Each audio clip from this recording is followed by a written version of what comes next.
سلامونه بیا هم په خیر راغلی افغان جرمن انفو ته. اړین معلومات یا انفوټیک برخه ده. آیا رد شوي افغانان به بیرته افغانستان ته ولیږل شي؟ په کابل کې د جرمني سفارت پرانستل به په افغان کډوالو او پناه غوښتونکو څه اثر ولري؟ د پښتنو د کیس د ردېدلو احتمالي لامل څه شی ده؟ یعنې ولې د پښتنو د پناه غوښتنې ډېری کیسونه رد کیږي؟ مخکې له دې چې په دې اړه خبرې وکړو، لومړی په جرمني کې د افغانانو د پناه غوښتنې اوسني وضعیت ته یوه کتنه کوو. هندبوک جرمني پښتو په خپلې ویبپاڼې لیکلي دي. ځینو سوالونه او پوښتنو ته یې ځوابونه ورکړي دي. آیا افغانستان ته ډیپورټ شته؟ ځواب: نه، اوس مهال افغانستان ته ډیپورټ نشته. اوس مهال څه معنا ورکوي دا به پسته تشریح کوو. بله پوښتنه داسې ده: ما د پناه غوښتنه کړې، اوس به څه کیږي؟ د جرمني د مهاجرت او کډوالو فدرالي اداره یا بمف اوس مهال د بهرنیو چارو وزارت هغه راپور ته په تمه ده چې د افغانستان په اړه وړاندې کیږي. تر هغه مهال به پناه غوښتونکي د قضیو په اړه پریکړه نه کیږي. په دې اړه لا تر اوسه پورې معلومات نشته ده. د بهرنیو چارو وزارت راپور څه معنا ورکوي؟ په دې اړه باندې بیا هم د هایکو ماس د جرمني د بهرنیو چارو وزارت وزیر لیکنې ته لاړ شو. بله پوښتنه: زما د پناه غوښتنه رد شوې، څه کولی شم؟ که د طالبانو له واک ته رسېدلو وړاندې د چا د پناه غوښتنه رد شوې وي، ښه به وي چې اوس بیا د پناه غوښتنه یا ازول فولګنتراک وکړي. دا کار باید په افغانستان کې د حالاتو له بدلون وروسته، یعنې د طالبانو واک ته رسېدلو نه پس د 3 میاشتو په موده کې وسی. بله پوښتنه: د کار اجازه یا د اوسبیلډونګ غوښتنه مې رد شوې ده، څه کولی شم؟ که په تیره موده کې مو د کار اجازه یا اوسبیلډونګ غوښتنه رد شوې وي، کولی شئ اوس یو ځل بیا غوښتنه وکړئ. دا غوښتنه پخوا ځکه ردېدله چې افغانستان ته ډیپورټ ممکن و، خو اوس ډیپورټ بند شوی ده. دا اجازه بیرته ورکول کیږي. په یاد مو وي چې د خپلې غوښتنې د ځواب لپاره 1 اونۍ وخت وټاکئ. که اوسلندر بهورده په 1 اونۍ کې ځواب در نکړ، کولی شئ اداري محکمې یا فرواالتونګسګریخت ته یوه عاجله عریضه آیل انتراګ وکړئ. که غواړئ په دې اړه له مشورتي ادارو هم مرسته ترلاسه کړئ، کولی شئ د ویب سایټونو له لارې نه هغه ادرسونه پیدا کړئ. هایکو ماس لیکي: هایکو ماس د جرمني د بهرنیو چارو وزیر د خپل 4 ورځني سفر په پای کې چې د افغانستان ګاونډیو هیوادونو ته درلوده، په کابل کې د جرمني د سفارت بیا پرانستلو خبر ورکړ. ښاغلي ماس وویل د جرمني سفارت بیا پرانستل په افغانستان کې د سیاسي او امنیتي وضعیت ښه کېدو پورې تړاو لري. هغه دا هم ویل چې د جرمني غوښتنې له طالبانو روښانه دي او یو له هغو د وګړو د حقوقو مراعاتول دي. دا هر څه معنا ورکوي. ښاغلي مایر د شټوټګارت پوهنتون نه داسې ځواب ورکړی. هغه په خپل فیسبوک پاڼه باندې لیکلی دي: که طالبان لږ نرمښت وښیي، آلمان ممکن د خپل مجبوریت له کبله دوی په رسمیت وپیژني.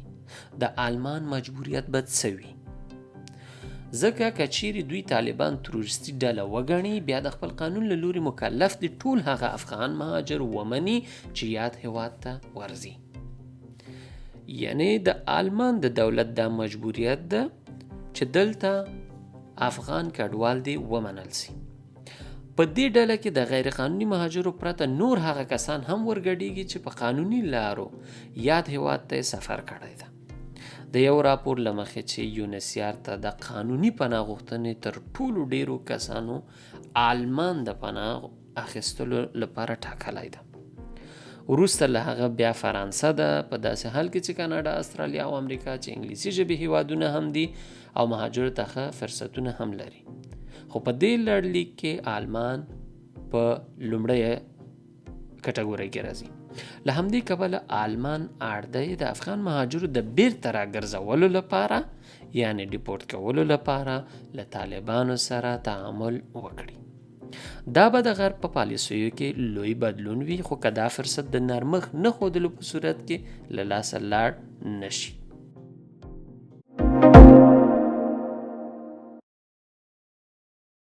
یادونه: تاسو ته دې ځایه پورې ټول معلومات واورېدل. کړکېچونه، ننګونې په خپله ډېر فرصتونه زیږوي، فقط باید ورته سړی هوښیار وي، ځان به سیالوي. څه معنا ورکوي ده؟ اوس تاسو ته بیا هم فرصت درکول سوی هم چانس. که چیرې تاسو کیس رد سوی وي، د پناه غوښتنې قضیه مو رد سوي وي، نو څه کولی سئ تاسو اوس؟ مخکې تاسو په راپور کې ولیدل چې تاسو کولی سئ د خپل د وکیل له لارې نه بیا هم ازول فولک انتراګ وکوئ، یعنې له سره نه بیا خپله قضیه وڅېړئ.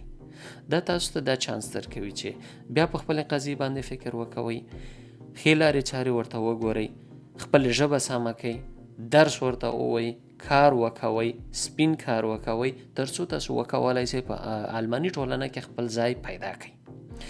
درس ووایئ، درس ووایئ، درس ووایئ، ژبه یاده کړئ، ژبه یاده کړئ، ژبه یاده کړئ. په دې پوهیږو چې د ډیرو افغانانو بیا پښتنو کیسونه ولې ردیږي. کوم علت ده چې د افغانانو یا پښتنو کیسونه ردیږي؟ په دې باندې پوهیږو چې هر افغان یا پښتون چې راځي، کله چې دوی نه پښتنه کیږي، په کومه ژبه باندې خبرې کولی سي، سره له دې چې دی وایي دی لوستی وي که نه لوستی پښتون وي، زه په پښتو خبرې کولی سم، په دري فارسي باندې هم ډېر ښه غږېدلی سم. دلته د خپله پښه په تیشه باندې ووهله، صحیح ده، زه منم چې ته په فارسي باندې خبرې کولی سي، زه دې سره کومه ستونزه نه لرم. خو آیا هغه فارسي یا دري ژباړونکی چې تا ته ټاکل کیږي ستا په خبر باندې پوهیږي؟ ته د هغه په خبرو باندې پوهیږي. دلته پښتون شفاعین په خپله څرګندونه کې لیکي: Ein Grund, warum viele Pashto sprechende Afghanen im Asylverfahren abgelehnt werden, sind Fehlübersetzung von Menschen, die Pashto nicht richtig sprechen oder verstehen können. Menschen, deren Muttersprache Farsi Dari ist und die behaupten, Pashto zu verstehen, haben nicht recht. Stellen Sie also bitte jemanden ein, dessen Muttersprache Pashto ist und der auch Dari Farsi versteht. Denn es ist eine einfache Sprache als Pashto und viele Pashtunen können fließend sprechen, lesen und schreiben. لنډیز داسې ده، ټول پښتانه ښه فصیحه او روانه دري فارسي ویلی سي، ځکه دا ژبه اسانه ده. او کوم دري فارسي ژبی چې وایي زه پښتو خبرې کولی سم، دا ناسمه خبره ده. نو تاسو باید سم ژباړونکي وګمارئ تر څو په پښتو باندې پوه سي او بل هم وپوهولی سي. د پناه غوښتونکي او انسان په صفت دا ستاسو حق دی چې په خپله مورنۍ ژبه خبرې وکوئ، دلیل ووایئ او محکمه کې ستاسو وکیل ستاسو د دلایلو په بنسټ باندې په محکمه کې ستاسو له قضیې نه دفاع وکوي. تاسو به وایئ چې نه خو وکیل په پښتو پوهیږي او نه هم قاضي په محکمه کې. نو هو بالکل نه قاضي په پښتو باندې پوهیږي او نه هم وکیل، خو تاسو د ترجمان یا د ژباړونکي له کلمې سره ډیر آشنا استئ.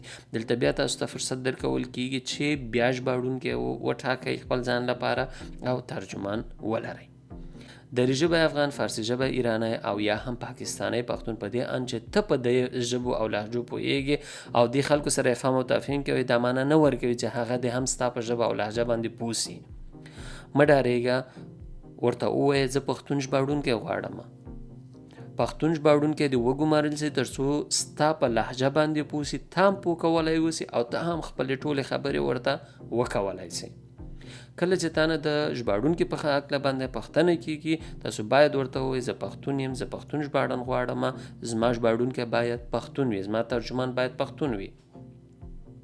دا پښتو ته هم ښه ده، پښتو ته بیا هم یو فرصت ورکوي. لکه ما په تېره لیکنې کې وویلې چې پښتو په ورکېدو باندې ده، څوک ورته ارزښت نه ورکوي. کله چې تاسو د پښتو ژباړونکو مسله راسپړئ، نو دا به په جرمني ادارو ته یا دا به جرمني ادارو ته دا جوته کړي چې جرمني کې یو ډلګۍ پښتانه هم میشت دي. تاسو پښتانه او جرمني ادارو ته به یوه له یاده وتلې ژبه بیا په یاد سي.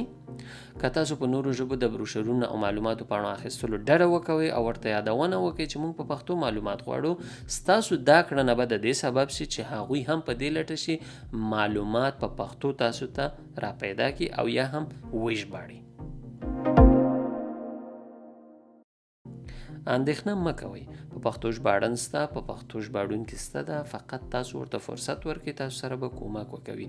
او زما هیله هم دا ده د هغه پښتنو ژباړونکو او ترجمانانو نه چې هغه خپلو افغانانو او پښتنو سره کومک کوي، ډېره حوصله وکوي، په ډېر ورین تندي په خوش اخلاقي سره دې خپلو ورونو، خپلو خویندو، خپلو وطندارو او خپلو پښتنو سره مرسته وکړي. تر بیا ښې چارې. الله مو مل.